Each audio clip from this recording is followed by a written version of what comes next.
Hi you guys, happy Monday. Welcome to my channel, Wholesale to Million. My name's Khang. So in this video, I'm going to share with you guys some of the common questions that the seller asks. All right? And you guys, I want you guys to know that these answer is going to be based on my personal experience and how I answer them.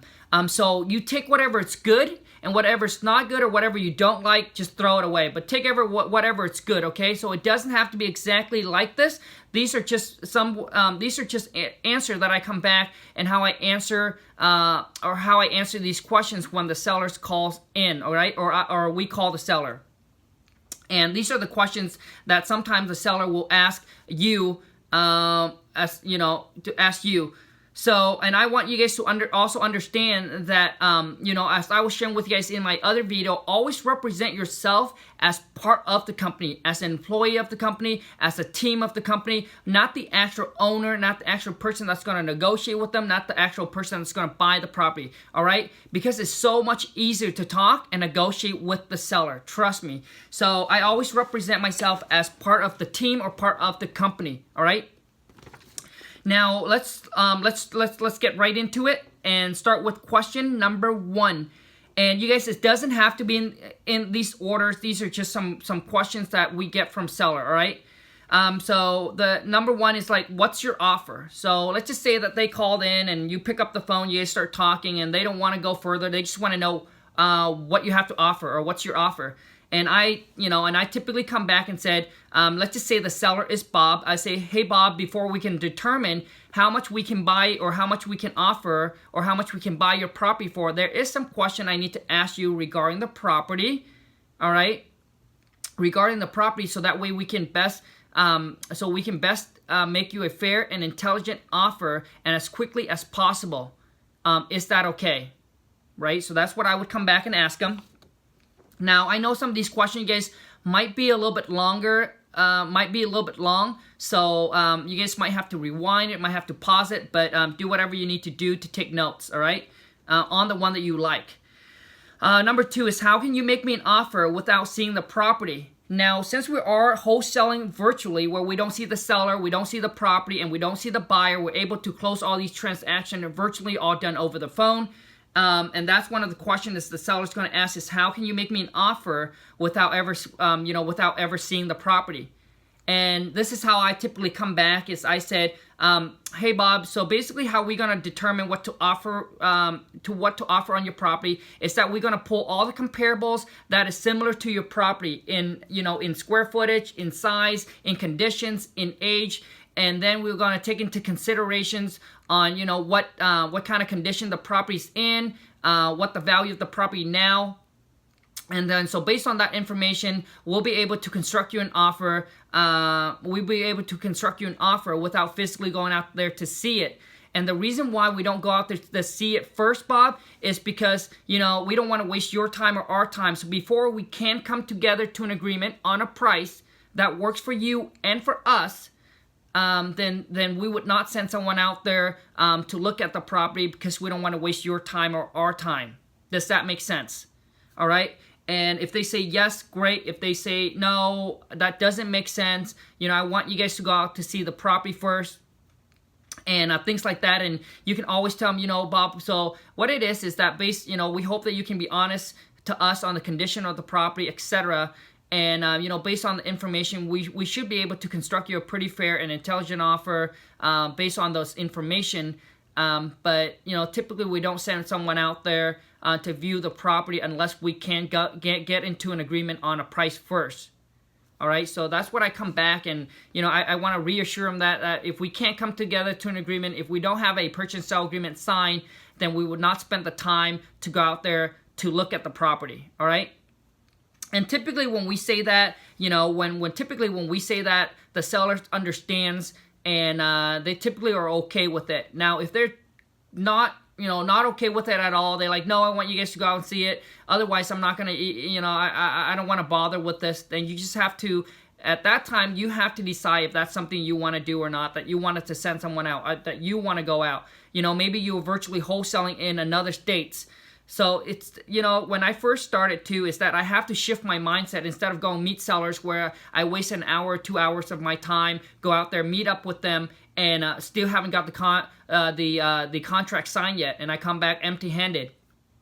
You know, so my whole thing is you got to shift your mindset and saying, hey, maybe this seller's not for me. I got to move on to the next one. All right. Because your whole mindset is, I want to build a virtual business, a virtual wholesaling business. So you can't have a mindset of, oh, I got to go out there and meet the seller. So when they say this, I got to go out there and meet them. You just got to be able to come up with better ways to answer that questions and come up better ways to handle that objections and being able to have them okay with that, okay with it without you going out there to see the property, because your whole thing is you want to build a virtual wholesaling business. All right.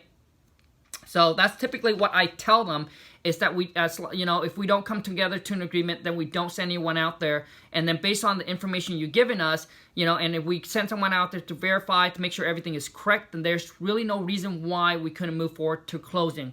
And typically when I say that, the seller has no issue. All right, you guys.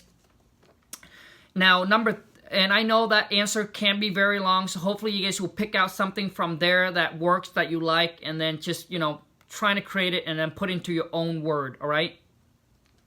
Now, number 3 is, how do you guys determine your offer? So that's similar, like, what's your offer? How do you determine your offer?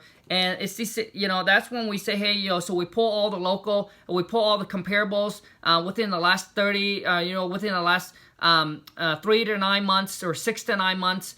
Similar to your property, similar in square footage, bedroom, bathrooms, conditions, age, and that's how we determine what we can offer to buy your property at or for. Okay.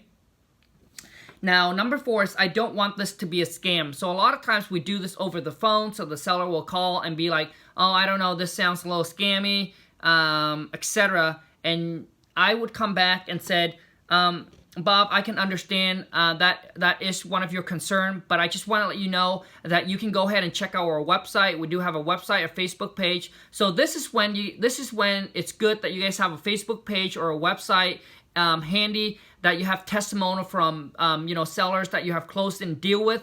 If you don't, it's okay. You know, just, it's okay if you don't. If you have a website, that's good. Create a Facebook page if you can. You know, it is free. A website does cost some money. It's not very much, 20, 30 bucks a month or so. I don't know exactly. But if you don't have a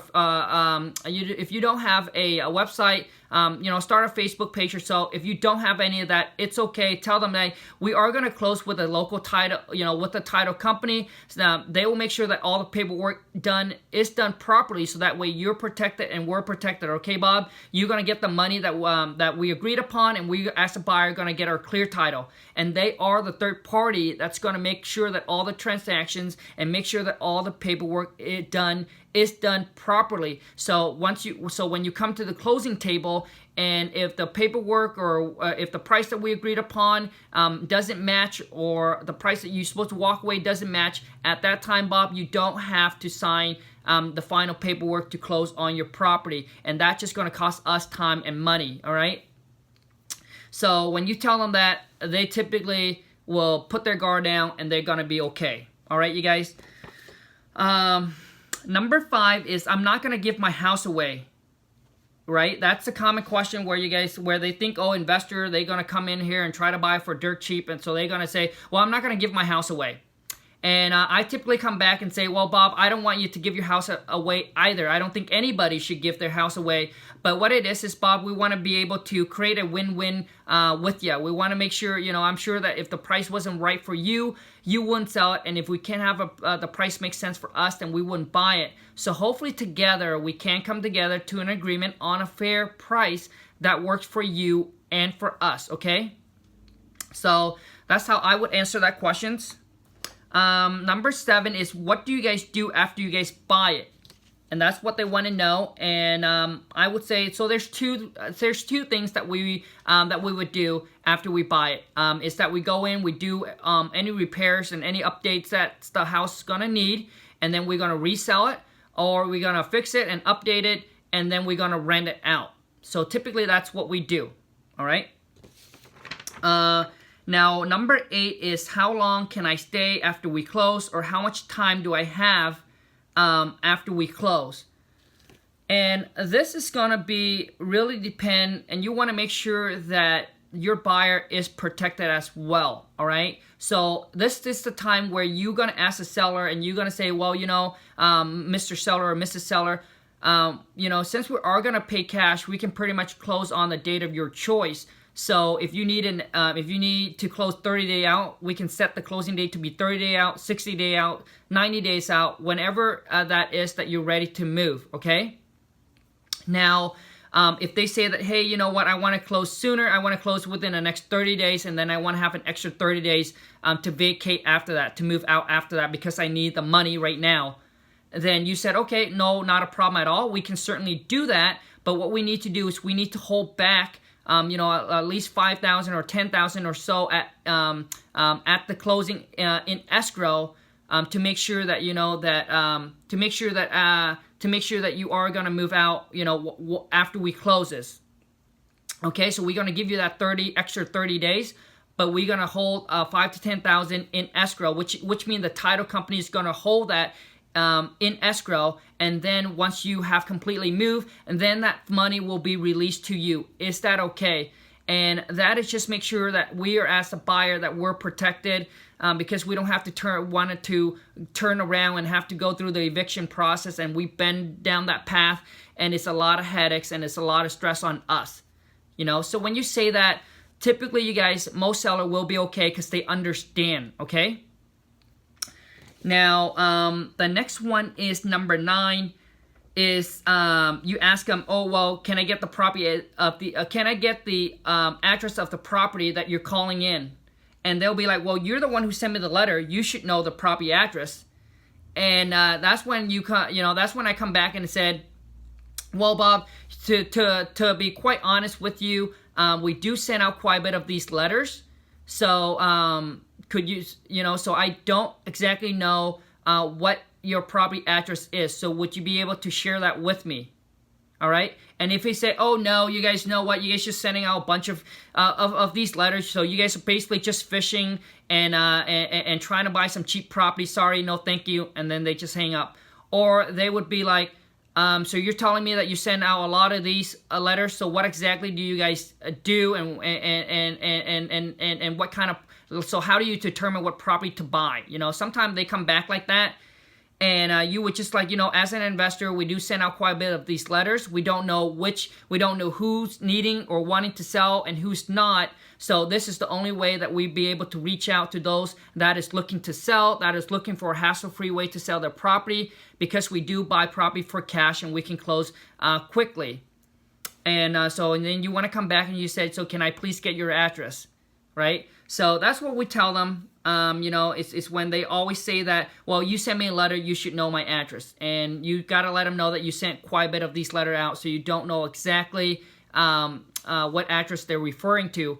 Or sometime I even tell them that, we just want to confirm that you are the owner of this property. So could you confirm the property address for me, please? So sometime I even say that, all right, you guys? So either way, I think will be okay. Because you can come back and be the person and be like, well, you know what, we have a lot of scam people that calls in and represent themselves as the owner of the property. So to verify that you are the property owner that we're sending the letter to, could you please confirm the address of the property? So sometimes I say that as well. Now, last one, you guys, is number 10, is how do you guys get my information? As in like the property address, to mail them these letters, or one of your marketing piece, the postcard. So how do you guys get my information? And we just pretty much tell them that we got your information off the public record. That's it. Just tell them that's where you got them. And when you say it's public record, they just know that you probably got it from, the county or so. So they're like, okay, not a problem. And someone will be like, well, take me off your list, So anyways, you guys, that's it. That are some of the common questions that the seller asked. Hopefully you guys will enjoy this video.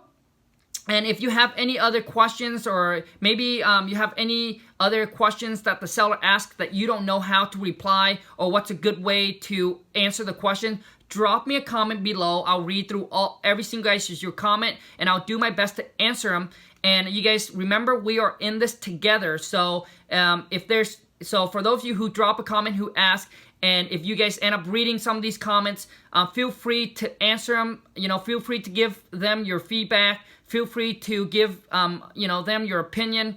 For us, it's all about being together and then to help each other out. But I'll read every single one of you guys' comment. So drop me a comment. Let me know what other questions that you have gotten from the seller and you don't know quite how to respond, and I'll do my best to respond to them, and hopefully some other people on the channel as well would be able to give you some tip and some advice on how they would respond to it as well. All right, you guys.